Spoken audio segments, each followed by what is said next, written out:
Frode Haugland. Frode. Yes. Yeah, you good? Good. Oh, yeah. A bit of that as well. Let's get comfy. So, pop quiz. Pop quiz. Pop quiz, here we go. We'll jump into this nice and fast. You can answer in a little bit more detail if you want, but I'm going to rattle through. Mm-hmm. Hook top row press. Hook. Flop wrist or king's move. Flop wrist. Strap, no strap. Strap. Leg days. What's that? Tournaments or super matches. Super match. Favourite arm wrestler. This is usually where things slow down and everyone goes, oh, actually, I need to think about that one. Yeah. It's maybe someone like Bushida or Bodgy? Yeah. Why's that? Why Bodgy? Because he's quite light and ridiculous. Yeah, I like his style and yeah, it's just anyway. Least favourite arm wrestler? I don't know. It's think about it. Least favorite.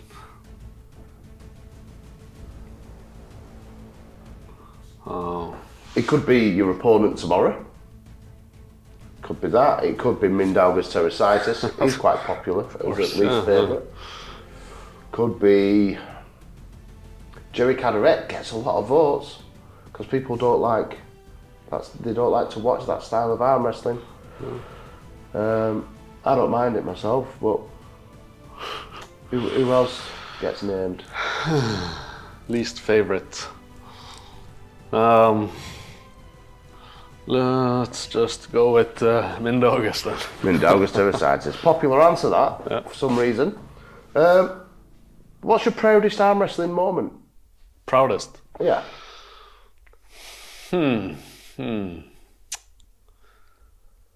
That must be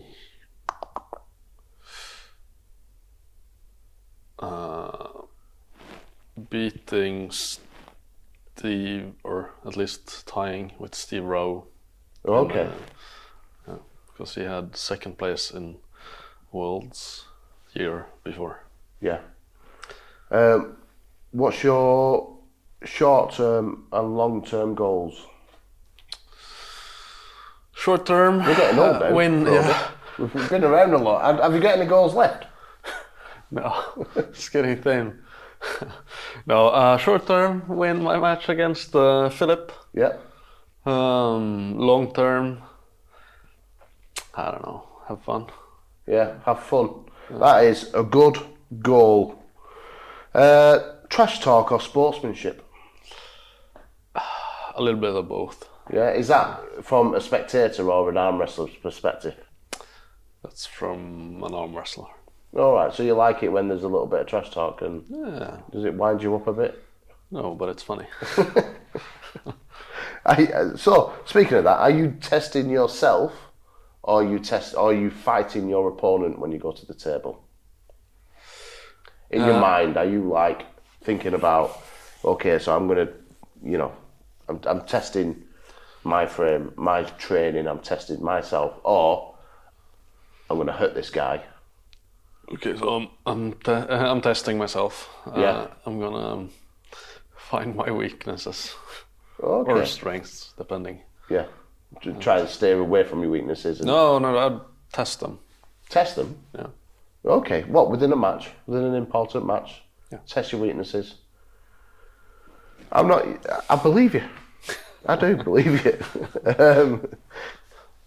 I don't know if there's many guys that I would believe if they said that. But I do believe you, because surely 99.9% of guys would be like, I want to avoid all my weaknesses. Certainly against this opponent, I just want to use where am I strongest against him, and that's where I want to get to every time. But I do believe you. Rest or active recovery? Active. Why? Or depends, but yeah. I like to get blood in the muscles to recover faster. So if it was, if you had a tear on a muscle, would you, or a stretched tendon or something like that, would you like quickly and frequently try and get some kind of exercise, or would you rest for a little period and then? Depends on how painful it would be or what the doctors say is the best, but I would test myself as fast as possible. Yeah. Just 1 kilo if that's the... Or a yellow band. Yeah. Strength, speed, technique, stamina. Which is most important? Really? Strength. Okay. Then technique, and speed, stamina. That is a very popular way of doing it. There's quite often people say technique is more important than strength, but yeah, you have to be strong enough. Yeah, they're usually the lighter guys, to be honest, or the top rollers will say technique is more important than strength. Hookers will say strength's more important. God knows what pressers say. Rate yourself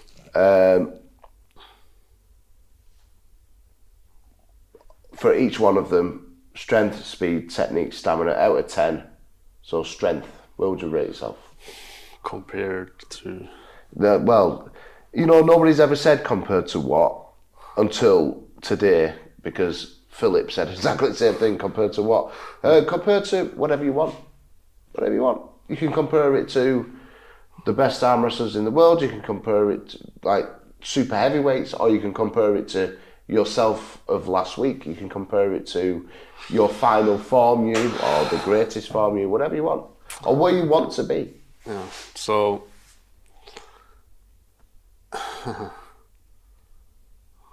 I'll try and compare it to my best shape, I think. Okay. Strength. Yeah, strength. All of them, but yeah, strength. Strength, I'm maybe at 8. Technique.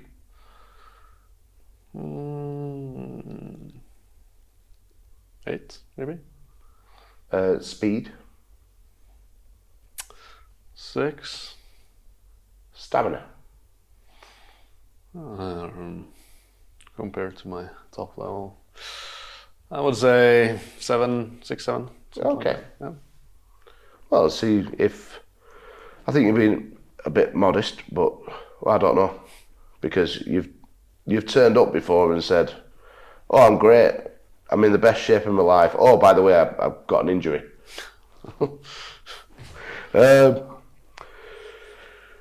So, why arm wrestling? Why did Frode Haugland get into arm wrestling all those years ago?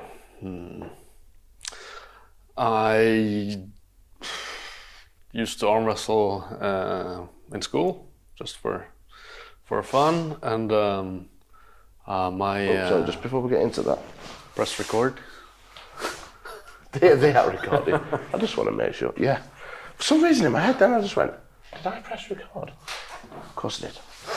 Yeah. So yeah, back to school. Back to school. Yeah. So I used to arm wrestle a lot in school with my fellow peers, and So was it quite a bit between, because we used to arm wrestle at school, but it was like popular for like 2 days. Yeah, Do you know what I mean? Where it was just it comes in waves. Yeah. Yeah. But where I live, there was the best club in Norway at that time. So the sport was well known. We had a world champion there. Ah, right. And he was, or is still a famous person in the community. Yeah. So everybody knew what it was and that it was a sport. And my dad used to work with Arne, this world champion. So I kind of knew him from before, and then he had a stand at some an event for kids, like a community fair thing. Yeah. Yeah. I went there and arm wrestled him and a few other guys, and he said I should start doing it. Okay, so how old were you about this point? Were you primary I school, must high have school? been Middle school? 15. Okay. 15, yes. Yeah.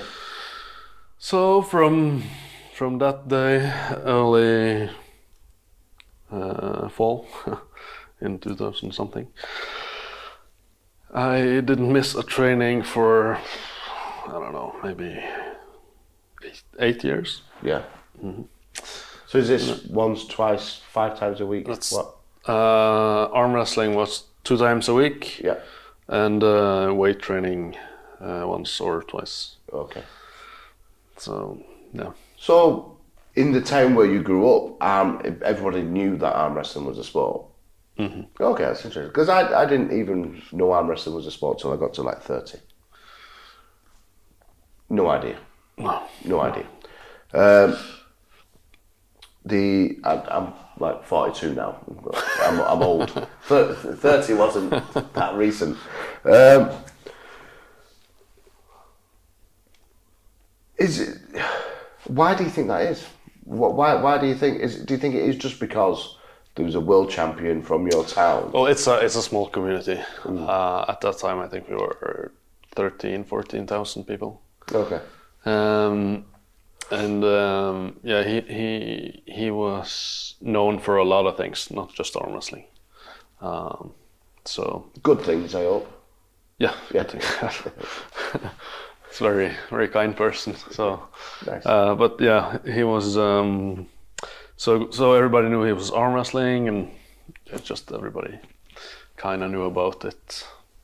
Nice. So yeah. So then I guess you're on the train then. Once you go in training, people are going to be trying to say enter competitions, and the rest is history until you met Neil, and then it ruined your life. Yeah. Yeah. So Tell us about your first arm wars. my first arm wars. How it happened, when you got the call. Okay, so back when Arm Wars started, or at least the super match format, Neil had sent me an email on an old email that I had registered somewhere on worldarmwrestling.com or whatever it was.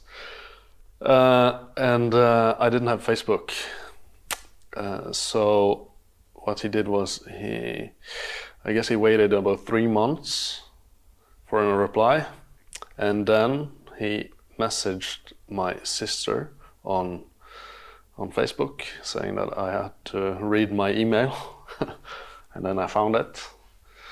I suppose the big question is, did it go to trash, or do you just never check your emails? I never checked it. I had about 1,100 emails. Do you want a competition? Do you want to see who's got the most unread emails? No, I don't. Yeah, but now I don't. Maybe I don't. Sure. Oh, okay. It's a big If number. I log on to that old email that he sent me, maybe I can beat you.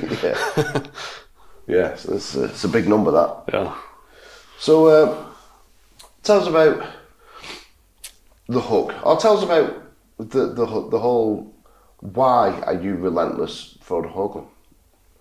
Like, how have you gained this reputation? Okay, so the reason I got the name Relentless, I think it was that happened in the first Arm Wars I did, and I just wouldn't give up. So yeah, Relentless. That was it. So what was your mindset? I'll take you back to being, what, 23, 24? When I pulled Arm Wars? Yeah, first time. Yeah, that's 2008, 8. So must have 21. 21? Yes. So you're a 21-year-old young man. You got the whole world ahead of you, but you're still somewhat, maybe a bit nervous. Still a young man. Probably not very confident going to this big competition. Was it big for you, or was it just another thing? How did you feel at that thing, and was it part of the size of it that you was just like, I'm going to put everything out there? Well, I don't think I was that nervous actually. It was more the fun experience. Never been a nervous guy. Okay. So, and I went there and pulled a lot of matches that day. Had fun doing it, and yeah, kind of just stayed in the match. At that time, I wasn't the strongest in my club, so I was used to pushing Fighting against a wall, and so that wasn't uncomfortable or wasn't unnormal for me. Even though some of the guys I pulled that day was a bit stronger and just hold. Yeah. So the in your mind it was just normal. Yeah. It's just what you do. You go there and you just keep fighting and fighting and fighting. Yeah. And if there's somebody, the only thing was the cameras in the face wasn't. Yeah. It's still not my favorite thing. Yeah. But once you get on the table, you forget about it, and yeah. Frode, thank you very much. Thank you.